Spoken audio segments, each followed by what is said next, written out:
مقتولہ سارہ شریف کے جسم پر 70 سے زائد زخم پائے گئے، لندن کی عدالت میں انکشاف۔ صدائے حق کشمیر نیوز کے ناظرین السلام علیکم، میں ہوں عمران عباسی۔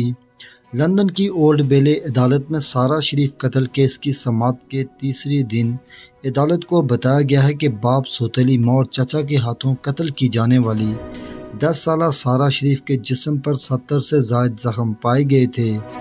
ڈان اخبار کی رپورٹ کے مطابق محکمہ قانون نے انکشاف کیا کہ 10 اگست 2023 کو ووکنگ سرے میں آبائی گھر سے ملنے والی سارہ کی لاش پر اندرونی اور بیرونی دونوں طرح کی چوٹیں موجود تھیں۔ ڈاکٹر نے بتایا کہ بچی کے جسم پر گہرے زخم، جلنے، رگڑ اور خراشوں کے علاوہ انسانی کاٹنے کے نشانات پائے گئے تھے، جبکہ اسے گرم پانی اور استری سے بھی جلایا گیا تھا۔ بچی کے 42 سالہ باپ عرفان شریف، 30 سالہ سوتیلی ماں بینش بطول اور 29 سالہ چچا فیصل ملک قتل کے الزامات کو مسترد کر چکے ہیں۔ تاہم شواہد سے پتہ چلتا ہے کہ اسے طویل عرصے سے بدسلوکی کا سامنا تھا۔ اس سے قبل پروسیکیوشن نے انکشاف کیا تھا کہ سارہ ریڑھ کی ہڈی میں فریکچر اور دماغی صدمے سے متاثر تھی۔ اس کے آبائی گھر کے قریب سے خون کے دھبے سے آلودہ کرکٹ بیٹ اور رولنگ پن ملی تھی، جس پر سارہ کا ڈی این اے پایا گیا تھا۔ اس کے علاوہ جائے وقوع سے آنی، سلاخ، ایک بیلٹ اور رسی بھی ملی تھی۔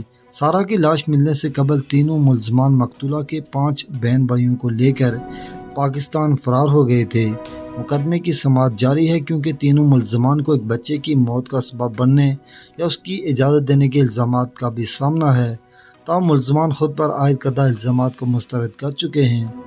واضح رہے کہ سارہ شریف کی لاش گزشتہ سال 10 اگست کو برطانیہ میں ووکنگ کے علاقے میں گھر سے ملی تھی، جس سے ایک ہی دن قبل ان کے اہل خانہ پاکستان روانہ ہو گئے تھے۔ سارہ کے والد عرفان شریف اور ان کی اہلیہ بینش بطول اور عرفان کے بھائی فیصل ملک پولیس کو اس وقت سے مطلوب تھے۔ گزشتہ سال ستمبر میں برطانیہ میں بچی کے قتل کے الزام میں والد، سوتیلی ماں اور چچا کو گرفتار کرنے کے بعد مقامی عدالت کے سامنے پیش کیا گیا، جن کو عدالت نے ریمانڈ پر جیل بھیج دیا تھا۔ سارہ شریف کے قتل میں ملوث ان کے والد، سوتیلی ماں اور چچا لاش برآمد ہونے سے قبل پاکستان پہنچ گئے تھے، جن کو دبئی سے گرفتار کرنے کے بعد برطانیہ کی عدالت میں پیش کیا گیا تھا۔ اس سماعت سے 2 روز قبل ہی تینوں ملزمان کو پاکستان میں 1 ماہ گزارنے کے بعد دبئی کی پرواز سے اترتے ہوئے گرفتار کیا گیا تھا۔